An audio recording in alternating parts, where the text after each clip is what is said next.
Oui, sur cette dernier échange, en fait, on vous propose pour faire un récapitulatif de cette première journée-là et surtout en tirer le maximum. On a eu donc, pour rappel, ce matin, Jean-Luc Bouillon donc, a démarré ce colloque avec sa présentation qui mettait en parallèle les approches communicationnelles des organisations, donc les ACO et CCO, pour montrer quand même certaines correspondances, certains liens qui existaient, mais aussi la particularité, peut-être dans sa posture plus sociologique des ACO. Ensuite de ça, on a eu un deuxième panel. Et là, je demanderais peut-être à Boris si tu as envie de nous faire un petit résumé des trois présentations, en fait, les thèmes qui ont été abordés. Puisque c'est peut-être un petit peu moins frais à notre esprit. Parce qu'après ça, je vais vous proposer un exercice, tout le monde ensemble. On a réuni les thèmes des discussions. Donc, qu'est-ce que ça a généré comme discussion, comme commentaire, comme questionnement? Donc, on va vous proposer un petit résumé de ça, puis ça va peut-être faire émerger des nouvelles idées, mais pour ça, peut-être se remettre en mémoire, là, Boris, si tu le veux bien, là, de quoi il a été question dans le panel dont tu étais l'animateur. Ouais, donc, le premier thème, c'était donc surtout un regard, comment vous le dites en français, ricoeur sur la recherche CCO et qui a vraiment beaucoup apporté aussi à mes propres réflexions par rapport à la réflexivité, en fait. Et donc, on a vu bien le lien entre le panel de cet après-midi avec ce que Christelle et François et Joanne ont présenté. Deuxième présentation portait sur l'identité organisationnelle.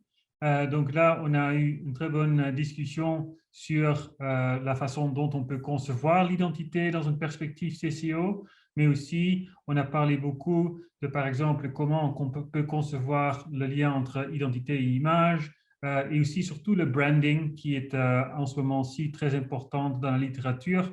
On a parlé de Mumby, Ashcraft aussi, donc qui ont un regard très critique par rapport au branding. Et j'ai trouvé ça très intéressant.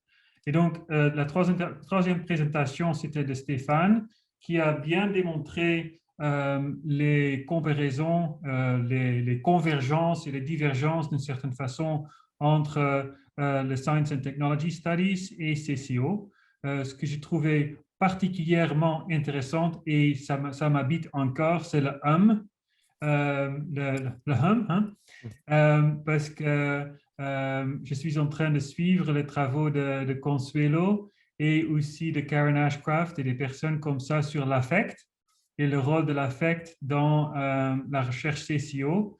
Et en fait, Camille et moi, on a écrit un chapitre pour le handbook de CCO qui porte sur l'affect et qui propose en fait une sorte de perspective processuelle qu'on peut utiliser pour étudier l'affect. Donc, ça m'intrigue beaucoup parce que je pense que c'est intéressant d'inclure, comme Bertrand l'avait dit aussi durant son intervention ce matin, c'est important aussi de commencer à inclure peut-être dans notre recherche d'autres marqueurs de la CCO. Et donc, le hum, c'est pour moi un très bon exemple d'une sorte de marqueur affectif presque qu'on pourrait vraiment sentir. Alors, voici mon résumé. Merci Boris. Alors, voici ce que je vous propose. On ne fera pas un retour résumé du dernier panel parce que c'est assez frais à notre mémoire et on souhaite quand même respecter les échéanciers. Alors, ce que je vous propose, je vais vous partager ici mon écran où est-ce que j'ai remis tous les thèmes qui ont fait l'objet de discussions, de commentaires, parce que, bon, les présentations, on va pouvoir les réécouter dans quelques semaines, mais les discussions, elles, d'en garder des traces, ça peut être très productif. Alors, j'ai mis donc sur un tableau ici les trois séances qu'on a eues aujourd'hui avec les grands thèmes qui ont été abordés. Alors, ce que je vous invite à faire, c'est je vais tout simplement relire les thèmes qui ont été abordés tant dans le document que dans les échanges. Et s'il y a des précisions ou si ça vous fait remonter d'autres thèmes que vous aimeriez qu'on ajoute. Ça va nous faire une belle synthèse de ce qui a été discuté. Alors, dans le cas de la présentation de Jean-Claude ce matin, parmi les thèmes que j'ai remis dans le document, il y avait la question qu'on remarquait que les ACO nous permettaient d'interroger l'impensé communicationnel que la sociologie traditionnelle des organisations avait peut-être mal vu ou que c'était demeuré un point aveugle ou dans une perspective très instrumentalisée. Et en ce sens, l'ACO comme les CCO nous permettaient de faire cette nouvelle transition-là ou cette nouvelle prise de conscience-là. Un autre thème qui a été abondamment partagé dans le document, mais aussi discuté, c'est la question de la cacophonie ou de la désorganisation ou des limites de l'organisation. Parce que à partir du moment où on part d'une posture plutôt structurante de l'organisation, on voit que la cacophonie ou la désorganisation mérite d'être conceptualisée pour voir quelle est la limite de l'organisation. Et en ce sens-là, on faisait écho, ou plutôt on appelait un écho à la présentation aux présentations de demain, où est-ce qu'on va justement, dans des approches plus innovantes des CCO, parler d'organisation. Là, il est beaucoup trop tard pour faire ce terme-là. Là, le caractère organisant. Pour essayer de définir ces limites-là de l'organisation. Aussi, Jean-Luc rappelait que dans la posture ACO d'origine, à tout le moins, on partait quand même de l'objet social organisé. Aborder l'organisation, c'est dans le fait qu'une organisation est là autour d'un objet social qui s'organise par une certaine structure, mais qu'encore là, il fallait transcender si on voulait aller dans le social, voir comment l'organisation percole dans le social, aller un petit peu plus loin. Et toute la question de la place de la matérialité des instruments est revenue aussi dans les discussions. Donc, ça, c'était en lien avec les commentaires qui ont été mis à la suite de la présentation de Jean-Luc. Est-ce qu'il y a des choses qu'on aimerait ajouter qui vaudraient la peine d'être dites ou que j'aurais mal retranscrites ou mal rapportées?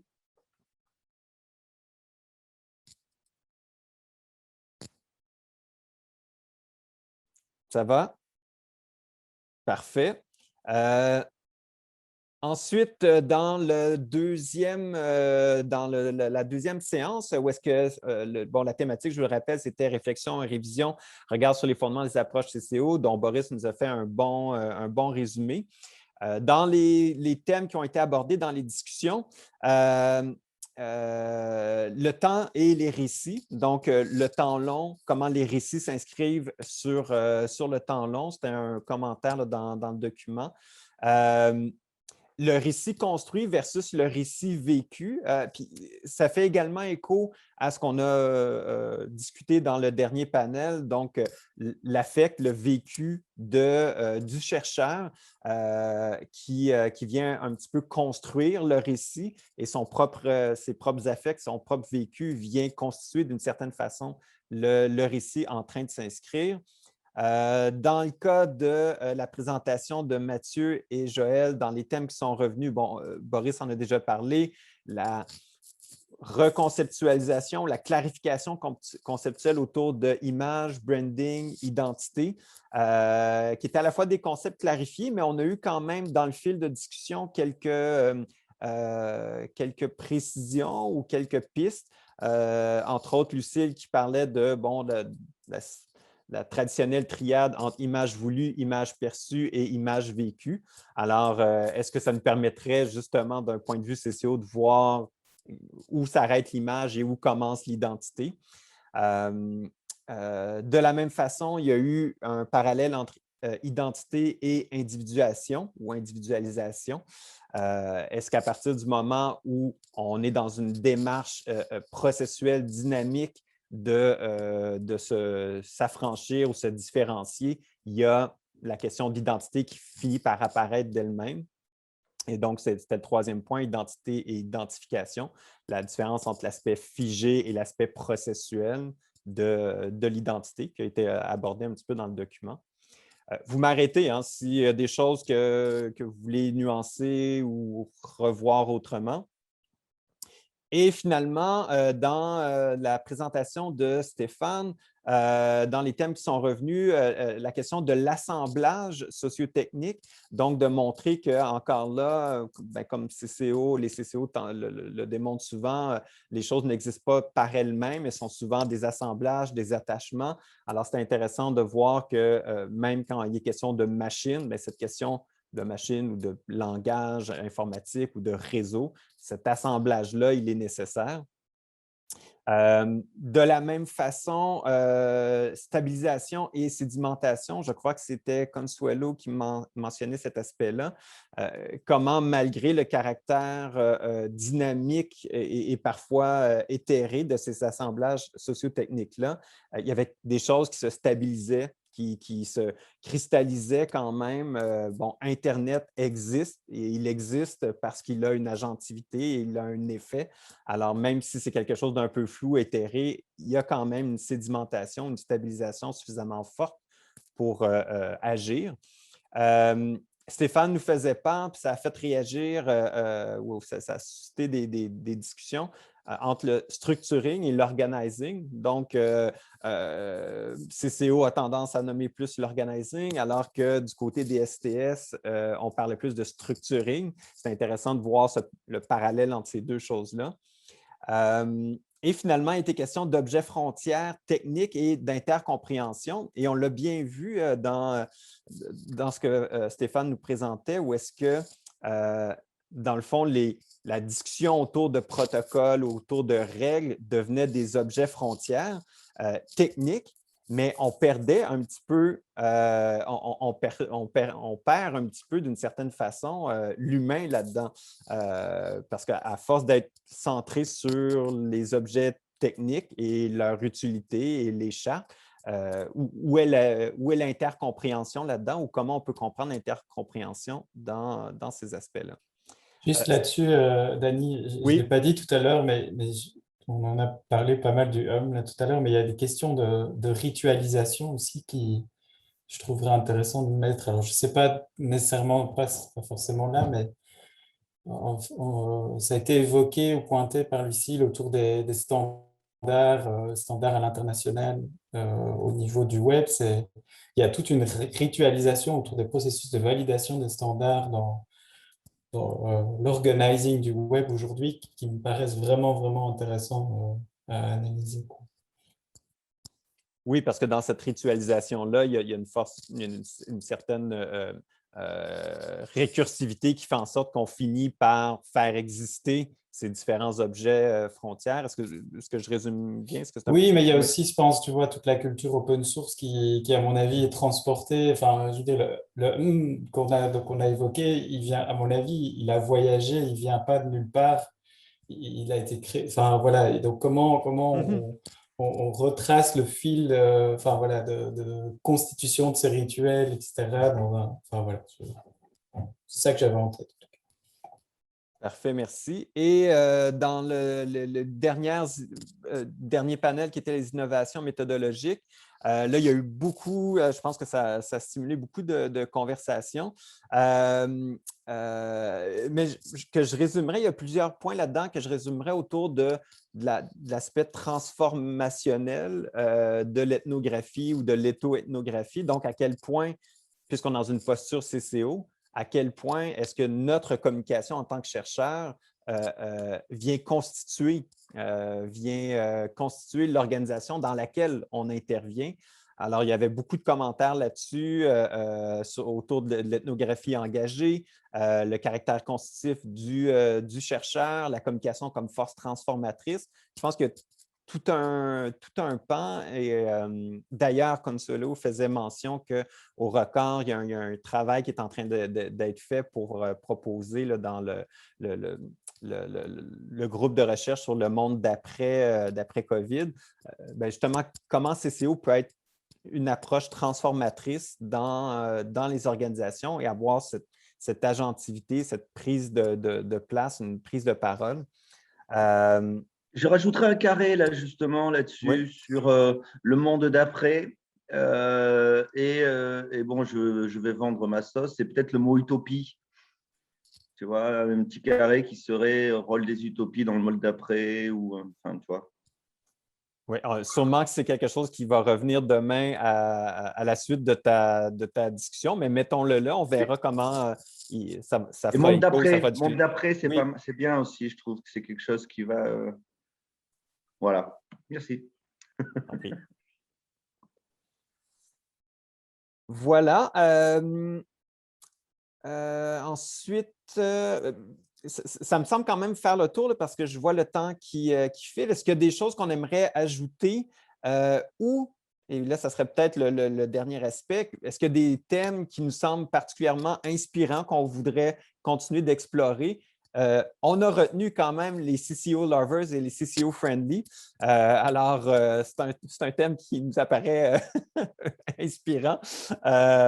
Mais est-ce qu'il y a des choses qui, à la lumière de la séance d'aujourd'hui, des thèmes qu'on aimerait continuer à explorer, qui pourraient faire l'objet de futurs colloques, d'articles conjoints, de thèmes intéressants, bref. C'est quoi les 4B? Les 4B, c'est donc Boris Brumans, Danny Baillargeon, Nicolas Bencherki et Geneviève Poivin.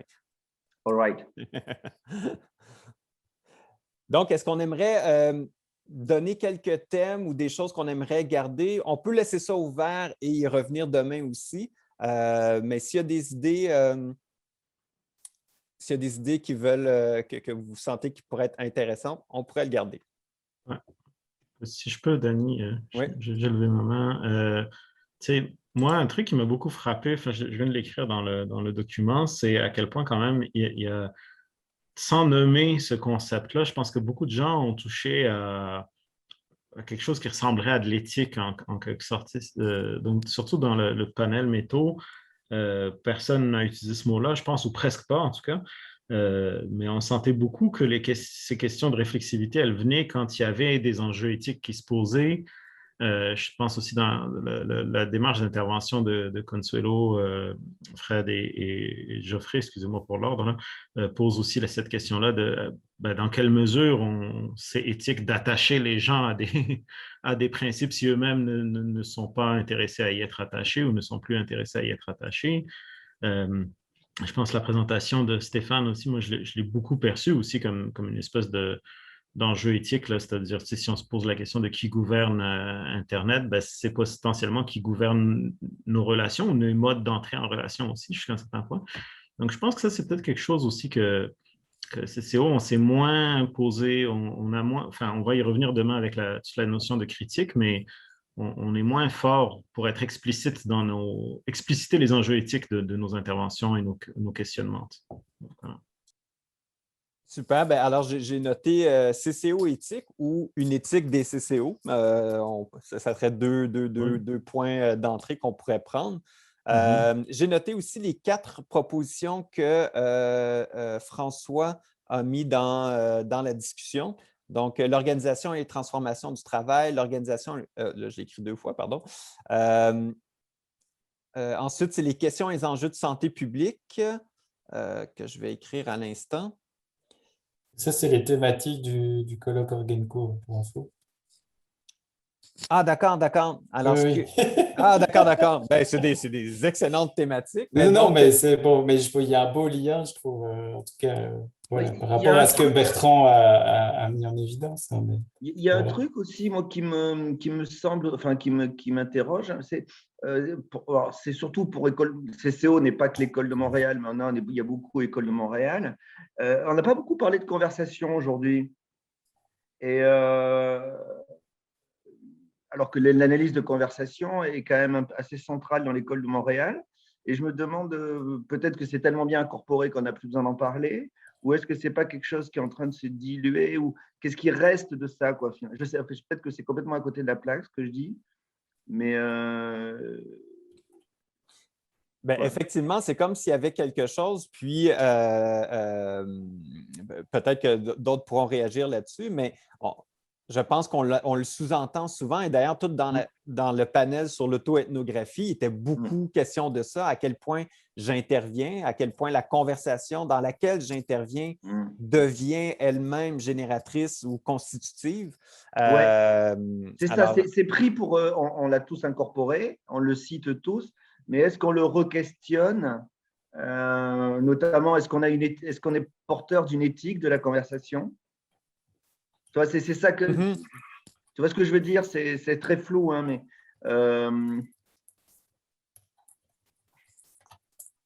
qui fait peut-être écho à ça. François vient de mettre justement la question de, je viens de l'écrire, le CCO et recherche-intervention. Donc, je ne sais pas, François, si tu veux. Oui, voilà, éthique du dialogue aussi. Parce qu'à un moment donné, si on veut avoir une visée transformative et qu'on a des concepts, si on reprend un peu les axes de Peters là, sur la dissémination et les dialogiciens, est-ce qu'on est porteur d'une éthique du dialogue? Est-ce qu'on est porteur d'une éthique de la dissémination? Est-ce que tout ce qu'on a développé pendant ces années sur l'analyse du dialogue ou de la conversation peut nous aider à être porteur de changement, d'une visée transformative? À quelles conditions? Toi, il me semble qu'il y a un truc, on a peut-être un angle mort là, que je dis peut-être n'importe quoi. Il me semble, ça me semblerait un point qui était très constitutif de l'identité de CCO. Et oui, oui, il y a quand même une thématique là, qui se dessine ici là, entre ces trois thèmes-là, recherche-intervention, éthique du dialogue et éthique des CCO ou CCO et éthique. Ouais. Je pense qu'il y a quelque chose quand même là, qui est assez intéressant ici. Word Café.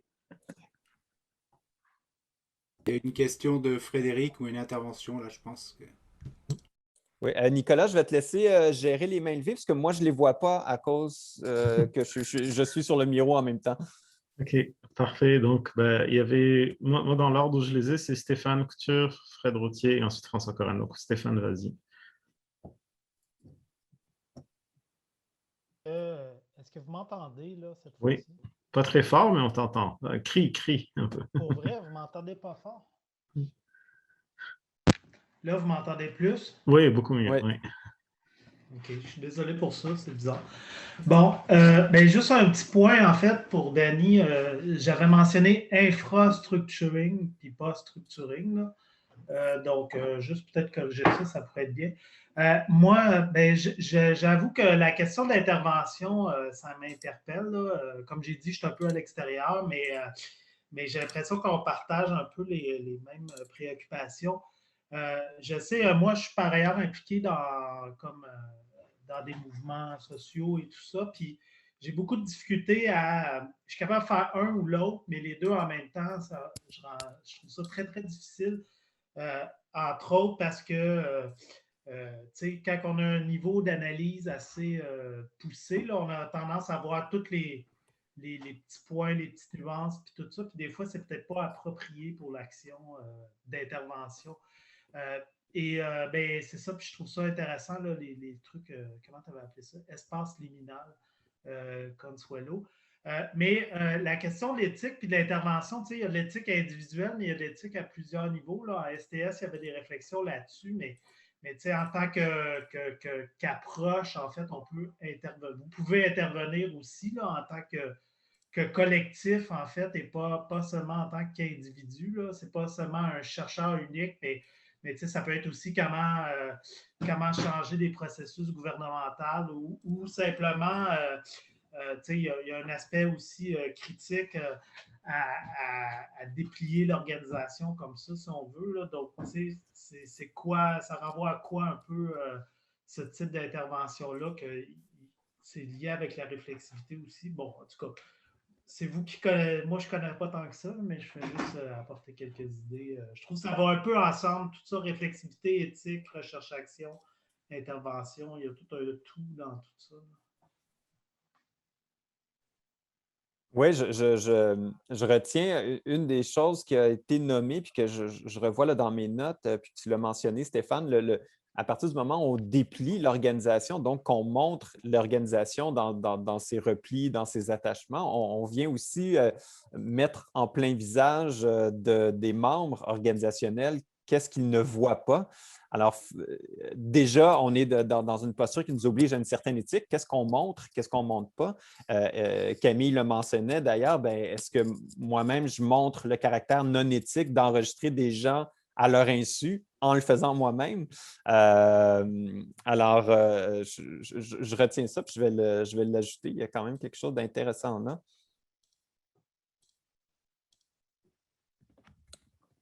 Donc, Frédéric, ensuite. Oui, ben, c'est ça en termes de dialogue, puis l'éthique du dialogue dans la collaboration qu'on veut faire, dans le fond, avec Geoffrey et puis Consuelo. Deux choses. Premièrement, le World Café, en fait, c'est vraiment le potentiel transformateur du changement par le dialogue. Et donc, le dialogue et la conversation, peut-être qu'on ne trouvait peut-être pas. Moi, je la trouve là. Et éthique, pourquoi? Parce qu'en tant qu'animatrice, modératrice d'un World Café, il faut être très éthique dans sa façon d'animer parce qu'il y a, comme on disait tantôt, peut-être le risque d'instrumentalisation de la CCO à ce niveau-là et le risque aussi dans le dialogue qu'il y ait que les rapports de pouvoir soient recréés malgré, parce que c'est tellement inconscient, les dynamiques relationnelles qui sont à l'œuvre dans ces communautés-là, des relations entre les bénévoles, les employés. Si on les amène à discuter ensemble, il y a des dynamiques de pouvoir qui peuvent être recréées. Donc, à ce moment-là, l'éthique du dialogue, c'est en tant que recherche, intervention en CCO, c'est de prendre conscience de ces dynamiques de pouvoir-là et de jouer son rôle correctement, c'est-à-dire on ne veut pas orienter, mais en même temps, on veut essayer de déconstruire ces rapports de pouvoir-là pour amener un dialogue transformateur et émancipe, en fait. Donc, c'est là. Puis, deuxième chose, en termes d'éthique du dialogue, on s'est dit que toutes nos réunions qu'on se ferait durant tout le projet avec Consuelo et Geoffrey, on les enregistrerait et ce dialogue-là entre nous qui brainstorm sur ce qu'on est en train de faire est aussi sujet d'analyse. On va l'utiliser, en fait. Ça peut être le sujet d'analyse et ça crée des espaces-temps dans lesquels la recherche-intervention se développe et pas seulement quand on est sur le terrain en tant que tel. Ça peut lancer des réflexions.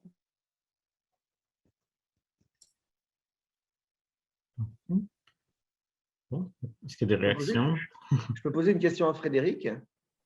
Bon, rapidement, et ensuite on ira à François. Oui, vas-y. Ah oui, mais pardon, François, je n'avais pas vu. OK. Vas-y, François. Non, vas-y, Bertrand, si c'est une question pour...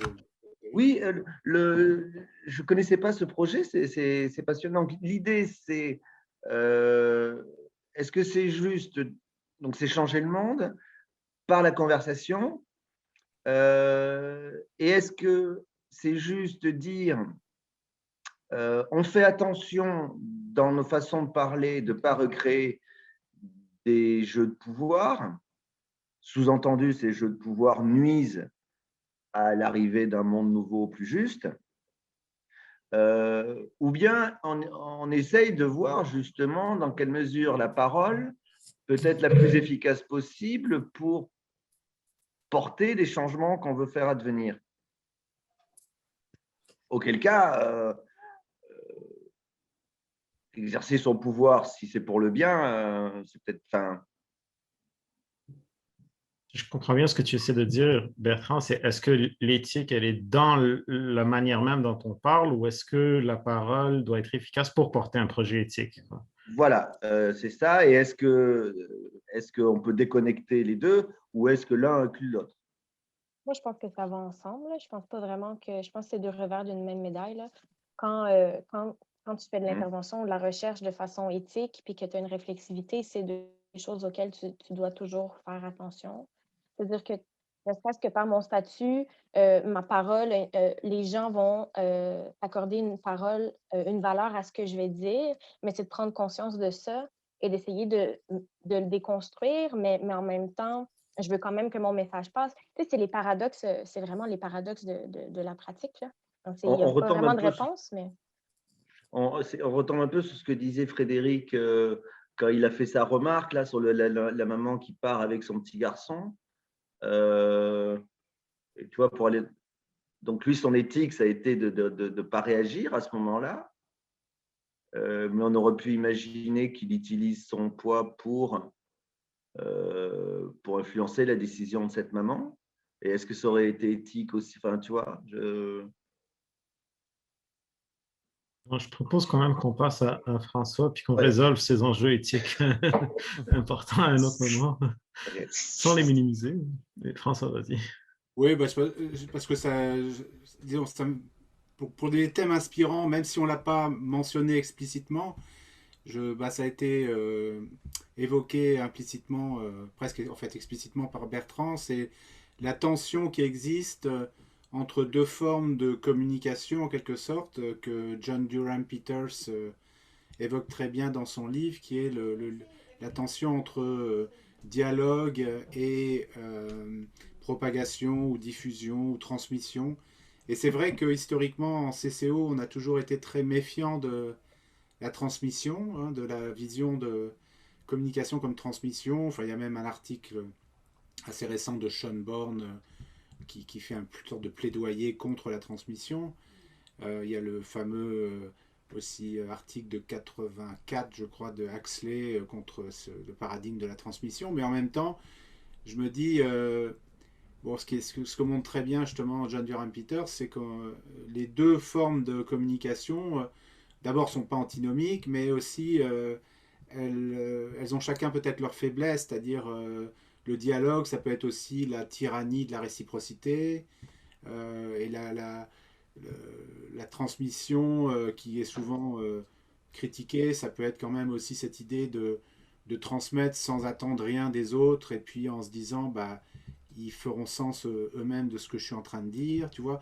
Donc, je ne sais pas si, enfin, en tout cas, pour moi, c'est inspirant, ça a été inspirant, alors peut-être pas pour tout le monde, mais en tout cas, pour moi, ça a été inspirant, cette idée de, est-ce que la CCO peut parler de transmission, quoi, tu vois. Est-ce qu'il y a une manière CCO de penser la transmission? Et je pense qu'on est bien placé pour en parler, parce que justement, la CCO, on a reconnu dès le départ la médiation de toute communication. Donc on est a priori très bien placé pour penser la transmission, alors que c'était une sorte de devil term, si on prend le terme anglais, là, une sorte de terme diabolique depuis 20 ans en fait. Enfin, voilà. Mais je reconnais qu'on n'en a pas parlé explicitement, mais, mais pour moi c'est inspirant en tout cas.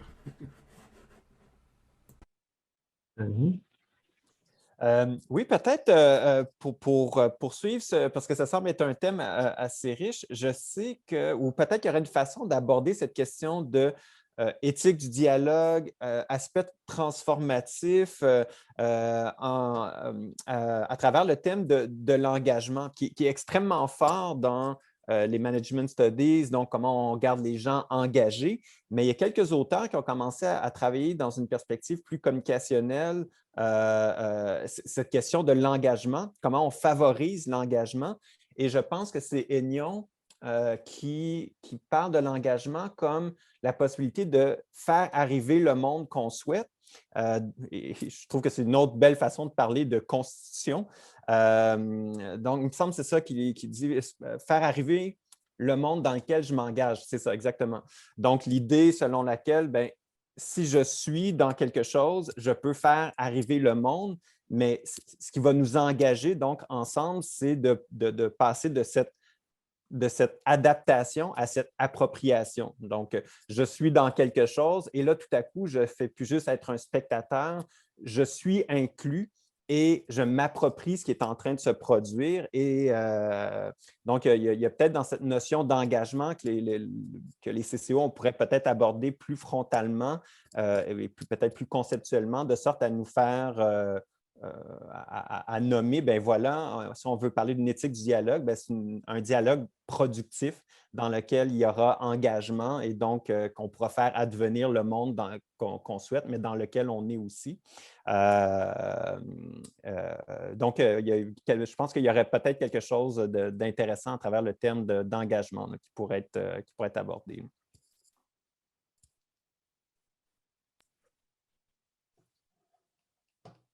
Est-ce que Nicolas, il y avait d'autres mains? Non, je n'ai pas d'autres mains levées, donc si tu veux continuer l'animation, qu'on arrive à la conclusion. Ben non, là, il est déjà 15h15.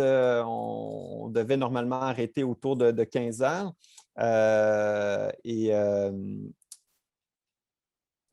là, je vois effectivement là, qu'il y a plusieurs questions autour de ça. Donc, le document va pouvoir être partagé. Parce que là, je vois qu'il y a Stéphane qui pose la question, est-ce que le document Google Drive, lui, va continuer d'exister?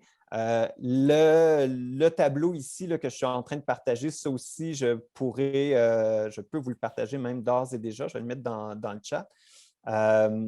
Et vous pourrez aller le voir. Et sinon, peut-être un mot de la fin. Les collègues, Boris, Nicolas, je ne sais pas si Geneviève est de retour avec nous. Je n'ai pas vu. Oui, bon. Alors, je commencerai, puis je vais laisser après ça mes collègues. Moi, je tiens juste à remercier tout le monde pour les différentes présentations. Je pense que ça a été extrêmement enrichissant, cette première journée en mode distanciel, on s'entend, mais malgré tout très enrichissant. Alors, je vais juste remercier tout le monde de ça et vous revoir demain, bien sûr. Nicolas, est-ce que… Ben non, je n'ai rien à dire. On se revoit demain. Donc on continue la conversation. Pas de problème. Je vois que Geoffrey vient de faire une réponse. Je le remercie et je lui dis à demain. Voilà. Dans la conversation. Et bien, à demain à tous. Bon, ben alors voilà. Bonne nuit. Grand plaisir de vous voir en tout cas. Oui. Cheers. Oui, bonne nuit des Français. Salut. Voilà. Parfait. Merci tout le monde. Allez, salut.